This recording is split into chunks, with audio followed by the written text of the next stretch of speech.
Medyo hindi naman siya kagwapuhan eh. Mga exes ko mas pogi pa dyan. Ito talaga si Virgo. Ang daming sikreto. Tsaka isa pa, may nalaman ako. Hindi naman pala si Charles nagloko eh. Ito talaga si Virgo, mapanira. Yun yung problema sa inyong dalawa, na ma-manipulate kayo ni Virgo. Guys, andito na ako. Sorry. Nag-gym kasi ako. Late ka na naman. Sorry na. Teka lang, saan ka pala galing? Yun na nga, nag-gym ako. Meron dyan sa kanto. Murang gym. Uy, alam mo ba, nag-gym din ako sa Fitness First. May premium card ako, pwede kang pumasok doon. Makaka-discount ka pa. Tsaka isa pa guys may free trainer ako. Siguro ang ganda din sa gym na pinupunta mo. Tignan mo yung katawan mo, fit na fit. Di ba effective? Excuse me guys, ganyan din yung katawan ko dati. Pero, yun nga, napapasarap yung pagkain namin sa bahay. Actually, nag-gym ako kasi meron akong crush doon. Mas bata sa akin, so kailangan ko talaga maging more fit. Darling, alam nyo, maraming nagkakasya sa akin ng mga bata. Napagkakamalan nga ako 16 years old eh. Diba? Ikaw naman, Virgo, kamusta ka na? Parang medyo matamlay tayo. Ano nangyari sa'yo? Hindi ka naman ganyan ah. Nakapag-break ako sa boyfriend ko, manluloko. Darling, sinasabi ko sa'yo, yung mga lalaki mo, manluloko yan. Pati yan nga ng boyfriend mo, hindi ko pa yun kasi nakakilala. Ito siya, magkasama nga kami kanina. Medyo hindi naman siya kagwapuhan eh. Mga exes ko mas pogi pa dyan. Girl, huwag kang malungkot. Akin na yung number ng boyfriend mo na yan at kakausapin ko yan. Hindi ako papayag ng ganyan. Hindi ka naman niya kilala eh. Ba't mo kakausap? Kahit na, magkaibigan tayo, kaya kitang protektahan, kaya kitang ipaglaban. Miss, excuse me. Hi, ikaw ba si Charles? Ako nga. Anong pangalan mo? Ako pala tumawag sa'yo, Pauline. Nga pala, bakit ka nga pala nakipagkita sa akin? Gusto ko lang i-confirm, ikaw ba yung ex ni Virgo? Paano mo nalaman? Kasi syempre, nagpipintuan yung magkakaibigan, so kilalang kilala na kita. Kaibigan ka ni Virgo? Kayo lang ba ako nakita? Ito talaga si Virgo. Ang daming sikreto. Bakit? Ano ba pinagsasabi sa'yo? Alam mo ba, Charles? Sa atin lang yun Sirang-sira ka na sa mga magkakaibigan. Bakit naman? Sabi niya, mabait ka daw. Marami ka daw kachat sa Facebook.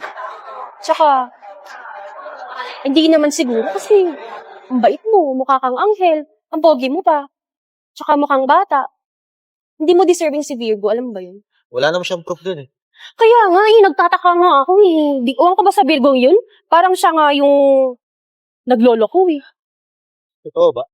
Oo, pansin ko yun. Nga pala, may gig kami mamaya.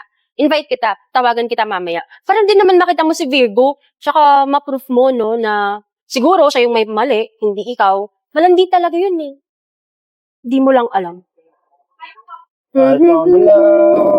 Oy, MJ! Oh, Kasi yung dalawa? Yung oras na?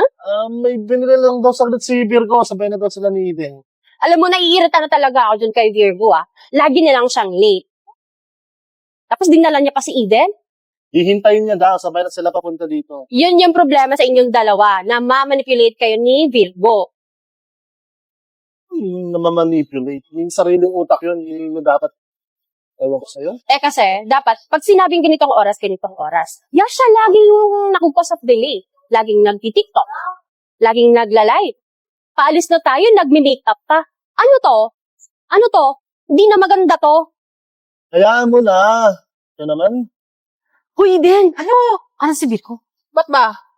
Kasi may gusto kong sabihin sa'yo. Ano? Mamaya, di ba may gig tayo? In-invite ko si Charles.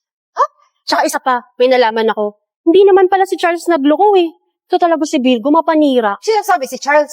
Oo, tapos narinig ko pa, sabi ni Charles sa akin, manipulative masyado si Virgo. Tapos pag umaalis sila, lagi siyang late. Kaya, yung ko sa Virgong yan, mapanira, sisiraan yung boyfriend. Besh, ang cute nun. Kaya tara na sa gig. Uy, Ang tagal nyo naman. Kanina pa kami dito. Umalis na tuloy yung isa. para 5 minutes. Oo nga, saan nagpunta si Pao? Ayun, sinundo si Charles. Sino? Si Charles sinundo. Yung ex ko? Oo. Hindi naman sila magkakilala, tsaka bakit susunduin? Ewan ko doon, natatawa ako doon sa babae na napaka-weird yung... Okay. So, kaya niya kinuha yung number. Kasi type niya. Oy, kanina nga, tinawag ako nung nandun tayo. Sabi niya, nagkausap na sila ni Charles. Sabi ni Charles, ikaw na nga yung lumandi, ikaw pa yung nagloko. So, sinasabi niya na totoo yung sinasabi ni Charles. na mas naniniwala siya. Eh, yun sinabi niya. Teka lang, hindi niya naman kilala si Charles. Saka, Ito pa. Oh. Minamanipulate mo daw kami. Tapos ikaw daw yung host of the day lagi sa mga meetups. Puro ka daw TikTok, puro ka daw live, puro ka daw makeup na makeup. totoo ba yun? Siyempre hindi. Oh. Mas matagal tayo magkasama sa dun eh. Oo nga eh. Bakit niya ako sinisiraan sa inyo? Eh, mas matagal na tayo magkakalala. Hindi niyo ba naisip na malalaman natin yon sa isa't isa? Malay mo, humihingi ng simpansya. Wait, ano? Dito muna kayo Ako muna kakausap. Seryoso ka? Insecure yung babaeng yan Kung ano na sinasabi about sa akin? Seryoso ka? Kaya mo? Uy, Sisi! Oh, wait lang. I hope you don't mind. In-invite ko siya. Ex naman na kayo, di ba? Hindi ko nakausap ko. Kilala mo ba to? Ex mo. Bakit feeling close ka? Ngayon lang mo kayo nagkakalala. Girl, di ba sabi ko sa'yo? Ang sabi mo pagtatanggol mo ko, bakit ang sweet mo sa kanya? Type mo Aminin mo na, type mo. Gagalit. Bakit hindi ako magagalit? Ang dami mo sinasabi Di about ba sa akin. ex mo? Ano yung sinasabi nito na ako yung nagloko? Niloko kita? Totoo ba yun? Sinabi mo yun? Wala namang sinabing ganun eh. Bakit yun ang sinasabi niya sa mga kaibigan ko? Na ako yung nagloko. Ba't di siya tanungin mo? Siya kayo may sinasabi sa'yo eh. Ano Baka sinabi ikaw niya? yung naglolo ko. Di ba wala ka ng pruweba na ako yung nagloko? Nakikita mo lang marami nagko-comment saan pero di ko man magagawa sa'yo yun eh. Wow, Pauline! Ganyan ka ka-insecure sa akin? Para siraan mo ako sa mga kaibigan ko? Mga kaibigan ko na matagal na. Ikaw bagong salta ka lang sa grupo, ang dami mo na sinasabi. Excuse me. Anong purpose mo? Correction. Hindi ako insecure sa'yo. Hoy, bagong salta ka lang sa grupo. Hindi mo dapat ginagawa yung paninira sa tingin mo na makakarating yun sa isa't isa. Alam namin lahat na pinagsasabi mo. Maya ka naman. Hindi ka ba nag-iisip? May common sense ka ba?